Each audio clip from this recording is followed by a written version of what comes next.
In this video, we're going to be discussing adhesive capsulitis, which is more commonly called frozen shoulder. So first of all, what is it? Adhesive capsulitis is an idiopathic restriction of shoulder movement that is associated with inflammation within the shoulder joint, particularly of the shoulder joint capsule. And it's usually painful at its onset and actually painful throughout the entire duration of the condition, which we'll look at in a couple of slides.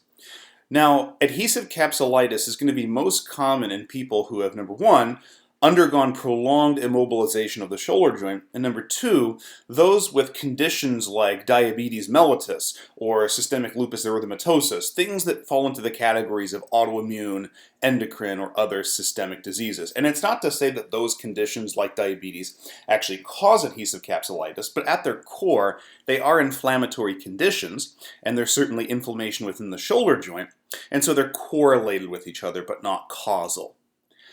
With adhesive capsulitis, the symptoms almost always are going to come on gradually. So there's no defined incident that caused an injury. You didn't strain something and all of a sudden you have frozen shoulder. It's going to be insidious onset, no defined or known mechanism of injury, and the symptoms are going to come on slowly. And those symptoms are going to include pain, but also restriction of shoulder movement, leading to eventually where it's frozen around the joint capsule.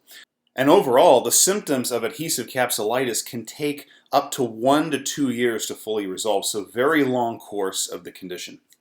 Now, the cause of adhesive capsulitis is unknown, but there are certain effects that we know about. Number one, hardening of the redundant axillary folds.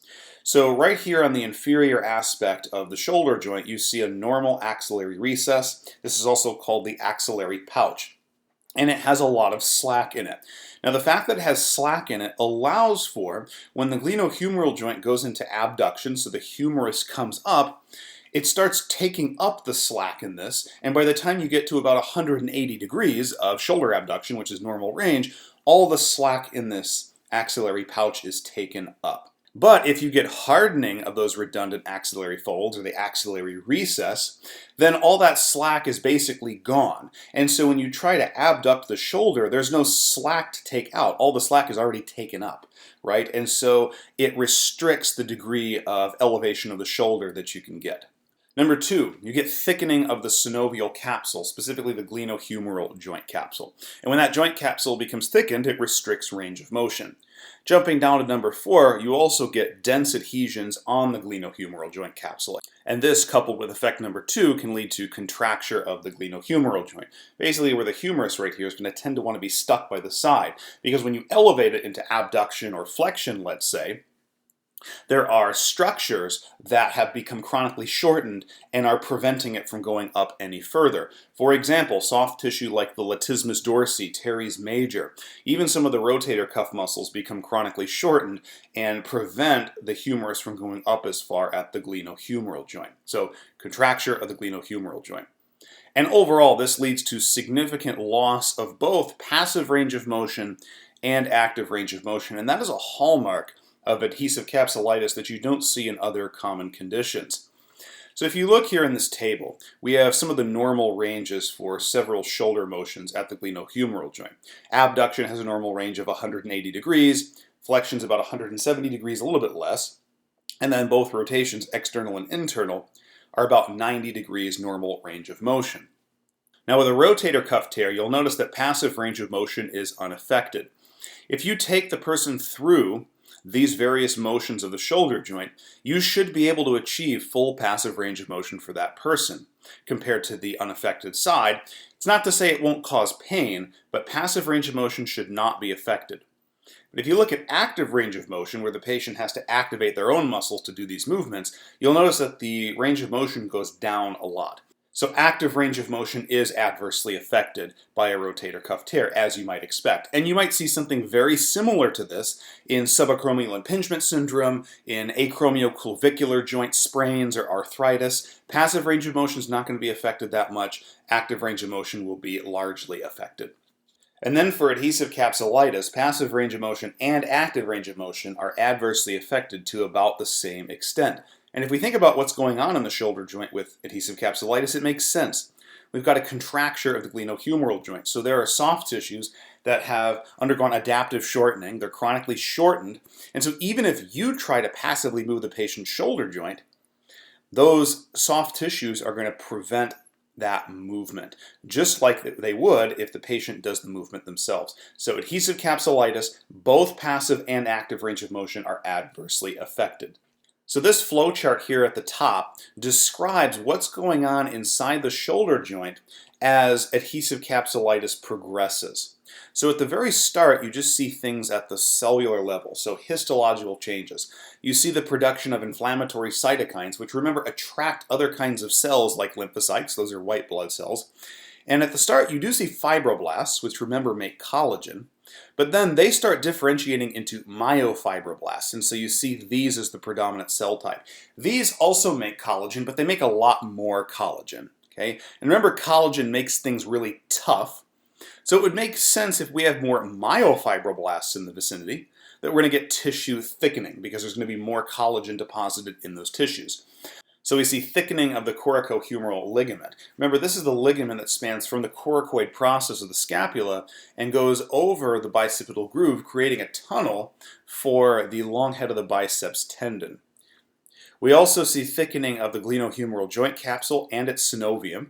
There's also distension of the bursa fluid, particularly within the subscapularis recess, and also synovial abnormalities around the biceps brachii long head tendon, which makes sense given that we have thickening of the coracohumeral ligament. Then we start to see fluid loss from the joint capsule. So normally the glenohumeral joint capsule should have about 28 to 35 milliliters of synovial fluid. But in adhesive capsulitis, by this stage, we start to see a reduction in that fluid to about 5 to 10 milliliters. And the final thing we see internally within the shoulder are going to be vascular changes. So we see neuronal and vascular abnormalities. There's an increase in immunoreactive proteins, which is creating that inflammation of the shoulder joint capsule. There's also an increased vascularity in the anterosuperior joint capsule, but interestingly not in the inferior or posterior joint capsule.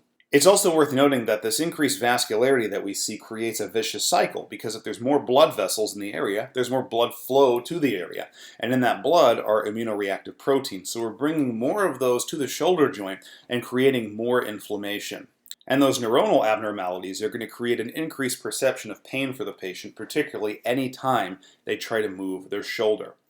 Now this flow chart that I just showed you at the top here is what's going on internally within the shoulder joint. But this one at the bottom is really more functionally what's going on in adhesive capsulitis. Now, functionally speaking, the progression of adhesive capsulitis is broken into 4 phases. Those are pre-freezing, freezing, frozen, and thawing. If we look at pre-freezing, this occurs from the onset of adhesive capsulitis up to about 3 months. And during this time, the range of motion loss follows a non-capsular pattern. So at this point, it might be worth remembering what the capsular pattern of the glenohumeral joint is. So the glenohumeral joint can lose all the motions to some extent. However, there's 3 that tend to be lost the most. The greatest range of motion loss is going to be for external rotation, followed by abduction, followed by internal rotation. Okay? That would be a capsular pattern. But at this point in pre-freezing, it's following a non-capsular pattern of range of motion loss. But you still see pain with both active range of motion and passive range of motion. And like I said earlier in the video, that pain with any motion is going to occur throughout the entire progression of the condition until it's gone. Okay? The second phase is freezing, and this occurs from about 3 months to 9 months, and we do see a capsular pattern of range of motion loss. So the patient will likely have loss of external rotation, abduction, and internal rotation more so than any of the other motions of the shoulder joint, like adduction or flexion or extension. Okay, so these 3 are going to be lost the most. Most likely, the most of these 3 will be a loss of external rotation, and that we see throughout the remainder of the condition. The third phase is the frozen phase, where kind of everything peaks, and arguably it's the most miserable time for the patient. This is going to take place between about 9 and 15 months. It still follows a capsular pattern of range of motion loss, but now they have high irritability. So that basically means if they try to move their shoulder joint a lot, it's going to take a while for that pain to come down to baseline. So that's high irritability. But there also may be high pain severity. Also, when the patient moves their shoulder joint in any motion, but especially external rotation, abduction, and internal rotation, they're going to have a rigid end feel. And that's because, remember, we're getting contractures of the glenohumeral joint. There's soft tissues, the joint capsule itself, that are actually restricting motion. And now you have a rigid end feel in the frozen stage, thus the name frozen. It's rigid. And then finally, phase 4, we have thawing. And at this point, the adhesive capsulitis, all the symptoms just kind of slowly dissipate, an emphasis on slowly. This takes place between 15 and 24 months. So they're still going to have a capsular pattern of range of motion loss, but that range of motion loss is going to diminish, and so they'll gradually get more and more range of motion back, gradual return of range of motion.